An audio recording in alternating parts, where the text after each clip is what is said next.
우리 사무엘하 12장 1절에서 15절까지 말씀을 통해서 당신이 그 사람이라 라는 제목으로 말씀을 드리겠습니다. 오늘도 어버이 날이에요. 그렇죠? 어버이 주일인데 어버이 날이야. 우리나라에는 1956년도부터 어버이날이라고 지켰더라고요. 1956년에. 그러다가 1973년도에 돼서 이제 어버이날로 바뀌었어요. 그래서 어버이의 은혜를 기린다 이렇게 해서 어버이날이 되었습니다.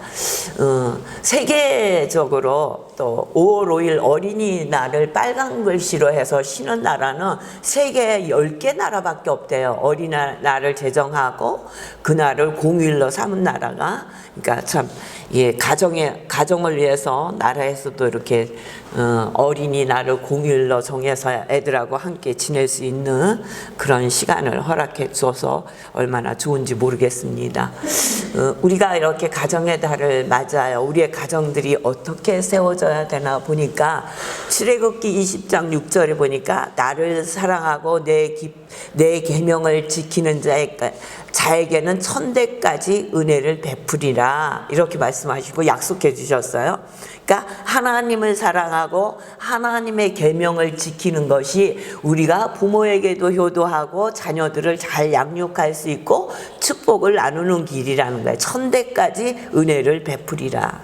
성도님들 가정이 하나님의 말씀을 지키시며 살으셔서 천대까지 하나님의 은혜를 누리시는 삶이 되시기를 축원합니다. 다윗은 하나님이 뭐라고 말씀하셨냐면 다윗은 내 마음에 맞는 사람이라 이렇게 했어요. 옛날의 성경에는 내 마음에 합한 사람이라 그랬어요. 그래서 하나님의 마음에 맞으시니까 하나님께서 사울을 버리시고 다윗을 선택하셨어요. 그래서 다윗을 선택하셔서 다윗에게 함께 하심으로 다윗이 온 이스라엘 왕으로 삼으시고 점점 강성하게 하셨어요. 승승장구하게 하셨다는 거예요. 어려움이 없어서 승승장구하는 게 아니라 어려움도 이기게 하시고 정말 하나님이 함께 하심으로 모든 전쟁에서도 승리하게 하셨어요. 5장에 보면은 블레셋과의 전쟁의 모습이 나오는데 이곳에서도 하나님께서 그를 승리하게 하셨어요. 이렇게 하나님께서 자기를 이스라엘 백성의 왕으로 삼으시고 모든 전쟁에서 승리하게 하셔서 하나님이 약속하신 땅을 다 차지하게 하시는 거예요. 그러니까 그게 너무너무 감사한 거예요. 어느 날 다윗 성에 있다 보니까 하나님의 법궤는 어디에 있어요? 성막에 있잖아. 그 성막에 있는 것이 너무도 안타깝고 하나님의 전을 짓고 싶은 마음이 생긴 거예요. 그래서 나단에게 얘기하잖아요. 내가 하나님의 전을 짓고 싶다 얘기하니까 나단이 처음에는 왕이 생각한 대로 하소서 그랬는데 나중에 하나님께서 허락하지 않아요. 그래서 하나님의 전은 짓지 못했지만 하나님의 법궤를 다윗성으로 옮기고 또 하나님 앞에 춤을 추고 하나님의 전을 세우기를 원했고 이랬던 다윗을 하나님은 축복하세요. 7장 16절에 보니까 내가 내 집과 내 나라가 내 앞에 영원히 보존되고 내 왕위가 영원히 경고하리라 이렇게 하나님께서 약속의 말씀을 주시는 거예요.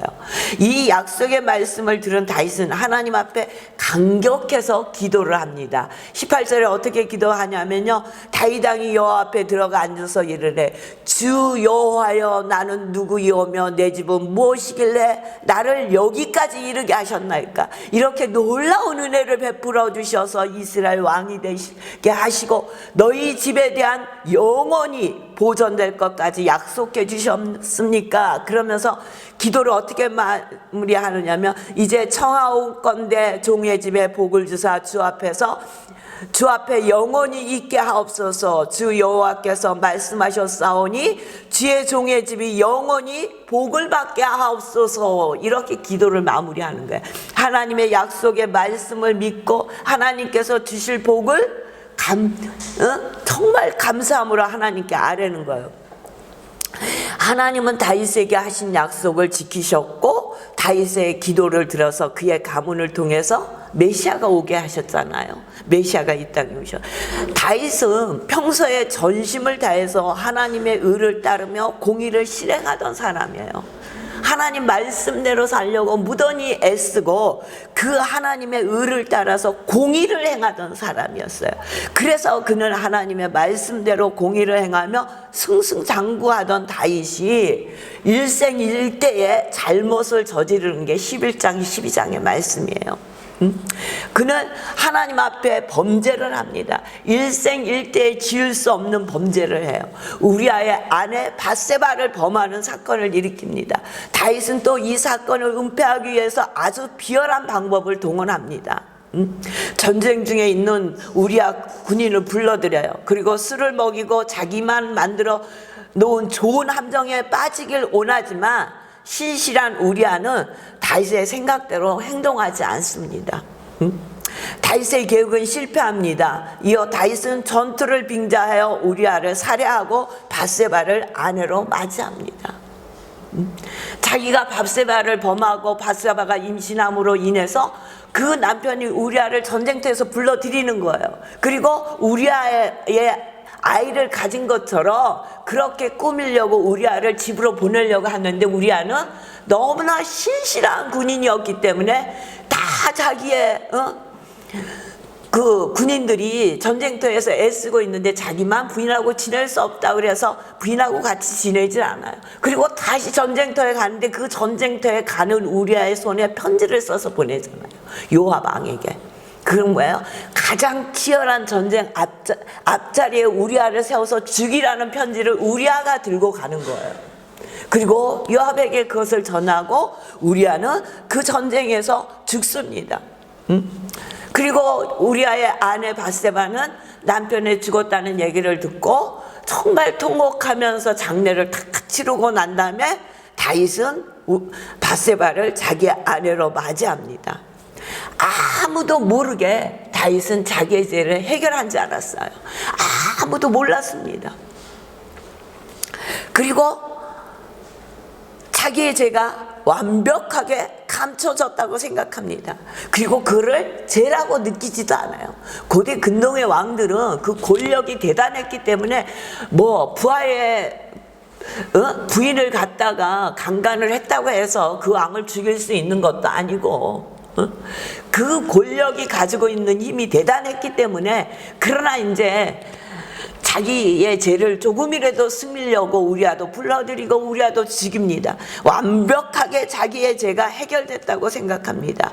모든 사람의 눈으로부터 자신의 죄를 완벽하게 감췄다고 생각합니다.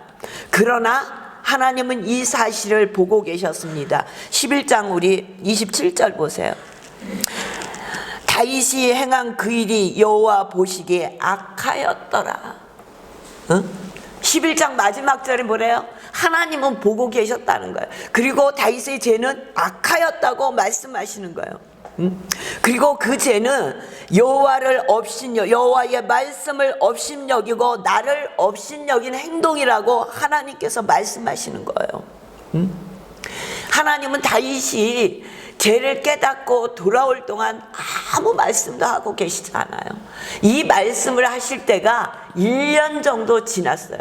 우리아의 아내 밧세바가 임신한 아이를 낳고 아들을 낳고 그때까지도 하나님은 아무런 말씀을 하시지 않았어요. 근데 다윗은 이것을 죄로 인식하지도 못하니까 하나님 앞에 회개하지 않는 거예요. 그럴 때 하나님께서는 더 이상 너희가 깨닫지 못하니까 나단 선지자를 보내는 거예요. 오늘 12장 1절에 보니까 여호와께서 나단을 다윗에게 보내시니 그가 다윗에게 가서 그에게 이르되 한 성읍에 두 사람이 있는데 한 사람은 부하고 한 사람은 가난합니다. 이렇게 얘기를 하는 거예요. 이제 나단이 다윗에게 가서 이야기를 하는 거예요. 한 성읍에 두 사람이 살고 있었어요. 한 사람은 너무너무 부해서 많은 양과 소가 힘이 많았어요. 그리고 한 사람은 너무너무 가난해서 암양 새끼 한 마리만 있는 사람이 있었다는 거예요. 근데 이 부잣집에 어떤 행인이 왔어요. 근데 이 부자가 그 행인을 대접하려고 양을 잡으려고 보니까, 그 많은 양이지만 자기 양을 잡기가 너무 아까운 거예요. 그래서 가난한 사람이 가지고 있는 그 새끼같이 키우는 그 어린 양을 빼앗아 온 거예요. 그리고 그것을 잡아서 손님을 대접했다는 거예요. 그렇게 그 얘기를 듣던 다윗의 반응이 뭐예요? 5절에 보세요. 다윗이 그 사람으로 말미암아 노하여 나단에게 이르되 여호와의 살아계심을 두고 맹세하노니 이 일을 행한 그 사람은 마땅히 죽을 자라.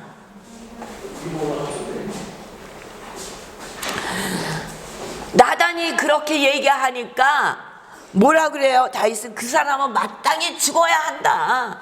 그 사람의 죄가 죽을 죄라고 얘기하는 거예요. 왜냐하면 어린 양 한 마리를, 요새 그렇잖아요, 반려견이라 그래서 강아지를 옛날에는 그냥 우리하고 같이 그냥 우리 집에 귀여운 개였는데 지금은 반려견이 돼서 야, 잘 있었니? 막 데리고 다니면서 다 엄마가, 아빠가, 언니가 이러고 강아지를 데리고 다니잖아요. 식구잖아요, 식구, 반려견. 응? 그러면서 이렇게 보면은 야, 엄마가 어디 갔다 왔는데 너 그동안 잘 있었어? 너 엄마가 주는 걸 왜 안 먹어? 완전히 엄마와 자식이잖아요. 근데 이 양이, 그 당시에 이 어린 양 한 마리가 이 가난한 집에는 지금 우리 반려견과 같은 그렇게 자라고 있었다는 거예요. 같이 자고 먹고 자식같이 키웠다는 거예요.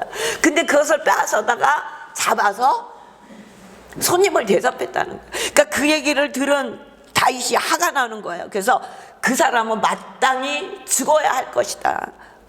죽을 자라. 그가 불쌍히 여기지 아니하고 이런 일을 행하였으니 그 양새끼 4배를 갚아주어야 하리라.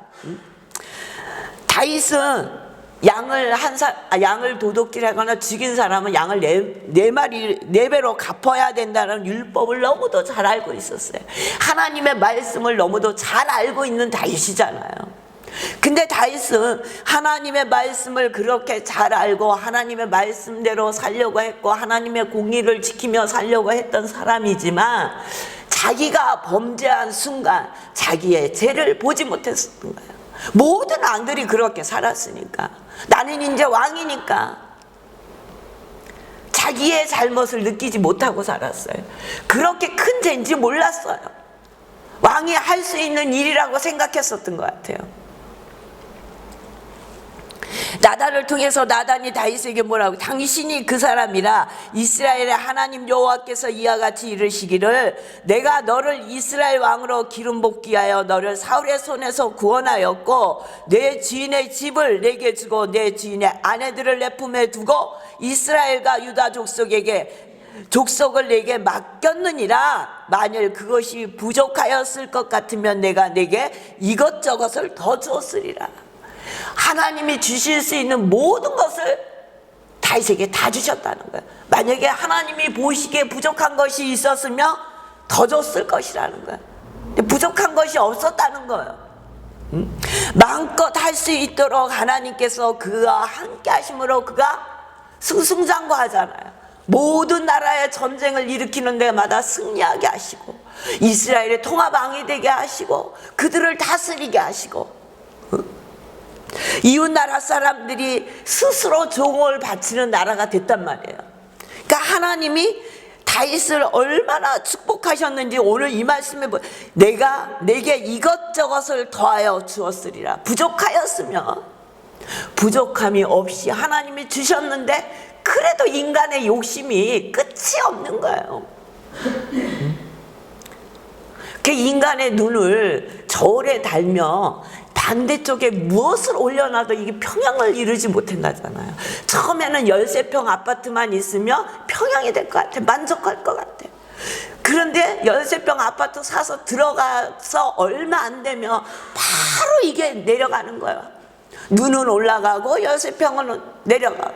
그러면 25평에 있다 또 며칠 지나면 어느 집 가니까 32평인데 넓더라. 32평에 살다 보니까 어느 집 가니까 방이 4개더라. 응? 이게 인간의 욕심이 한도 끝도 없는 거예요. 응?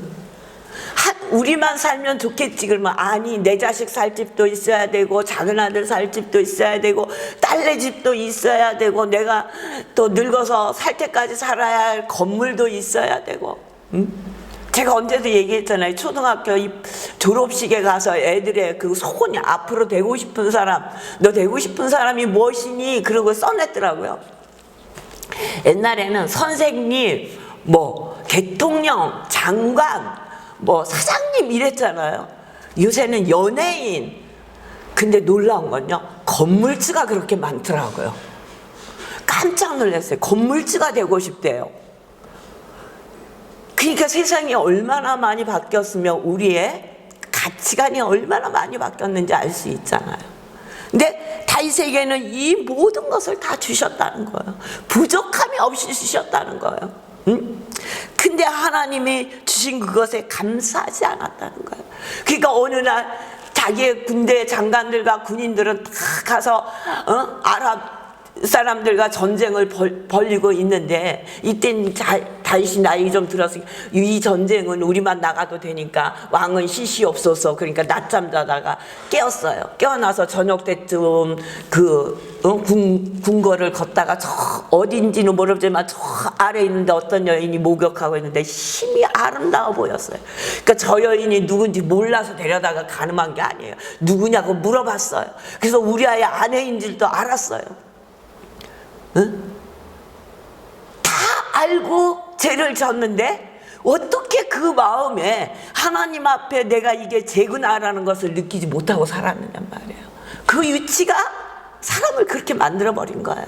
그 왕이라는 유치가 그것을 죄로 느끼지 못하게 했다는 거예요. 근데 세상 사람들은 아무도 몰라요. 하나님은 알고 계셨다는 거예요. 그리고 그를 책망하시는 거예요. 응? 내가 너에게 준 것이 부족했더냐? 그것이 부족하였을 것 같으며 네가 원하는 모든 것을 더 주었을 것이다, 이 말씀이에요. 응? 근데 네 마음에 어느덧 여호와의 말씀을 업신여기고 나를 업신여기고 우리아의 아내를 빼앗아 내 아내로 삼았다고 말씀하시는 거예요. 너무 무섭지 않아요? 죄를 졌는데 하나님을 업신여겼다는 거예요. 이 말씀은 뭐예요? 하나님의 말씀을 업신여겼다는 거예요. 우리가 하나님을 두려워하고 하나님의 말씀을 믿으려고 하면 좀 우리가 겸손해지잖아요. 그리고 하나님의 말씀을 지키려고 하잖아요. 응? 이렇게 다윗같이 큰 죄를 지을 우리는 권력이 없으니까 이 죄를 짓지는 않지만 또 지금 세상에 이렇게 했다가는 난리 나죠. 그렇지만 우리에게 작은 권력이라도 있으면 죄라고 여기지 않는 것들이 너무 많이 있잖아요. 지금 세상에도 이 사람은 좀 깨끗해서 아닐 거야? 청문회 나오는 사람 보니까 다 거기서 거기야 50보 100보야. 이 사람이 막 큰 죄를 짓고 이 사람은 그래도 이 사람은 괜찮겠지 그랬더니 똑같아. 그 사람이 그 사람이고 그 사람이 그 사람이더라고요. 우리도 그렇게 될 수 있어요. 그 자리에 있지 않기 때문에 그런 죄를 짓지 못할 뿐이지, 그 자리에 가면 아주 깨어있지 않으면, 하나님 앞에 정말 두려운 마음으로 살지 않으면 그 죄 속에 빠질 수밖에 없다는 거예요. 세상에 다윗과 같은 사람도 아무 감각이 없었다는 거예요. 그런데 하나님은 보시면서 그에게 말씀하시는 거예요. 그리고 그를 용서하세요. 햇사람 우리아의 아내를 빼앗아 내 아내로 삼았은즉 칼이 내 집에서 영원히 떠나지 아니하리라. 하나님께서는 다윗의 죄를 용서는 해주셨지만 제 대가에 대해서는 말씀하고 계세요. 우리는 잘못 이해를 해서 우리가 이 땅에 살면서 죄를 지어도 하나님 앞에 회개만 하면 모든 것이 해결돼. 하나님과 우리 사이에는 하나님과 해결이 돼 있죠. 그러나 죄의 대가는 반드시 있다는 거. 뭐라 그래요? 칼이 내 집에서 영원히 떠나지 아니할 것이며 내 집에 재앙을 일으키고 내가 내 눈앞에서 내 아내를 빼앗아 내 이웃들에게 주리니 그 사람들이 내 아내들과 더불어 백지에 동침하리라. 너는 은밀히 행하였으나 나는 온 이스라엘 앞에서 백지에 이 일을 행하리라 하셨느니라. 하나님께서 너 은밀히 행했지. 너는 아무도 모르는 것처럼 행했지. 근데 이제 너에게 닥칠 일은 모든 사람이 알 것이라고 말씀하시는 거예요. 그의 대가로 다윗은 큰 고통을 겪습니다. 다윗의 자식들끼리 간음하는 일이 있죠. 서로 죽이죠. 살인이 일어납니다. 또 자식이 반란을 일으키잖아요. 압살롬이 반란을 일으켜서 예루살렘 성에서 쫓겨가잖아요. 자식이 반란을 일으키는 거예요. 자기가 믿었던 자기의 부하가 반란을 일으켜도 힘들고 고통스러운데 자기가 사랑하는 자식, 자기의 아들, 그 아들이 아버지를 향해서 반란을 일으키고 아버지를 죽이려고 한단 말이에요.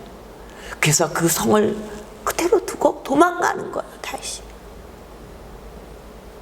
다윗의 부하들이 압살롬 왕을 죽이잖아요. 나중에 전쟁을 해서 이기잖아요. 그러니까 다윗이 어떻게 합니까?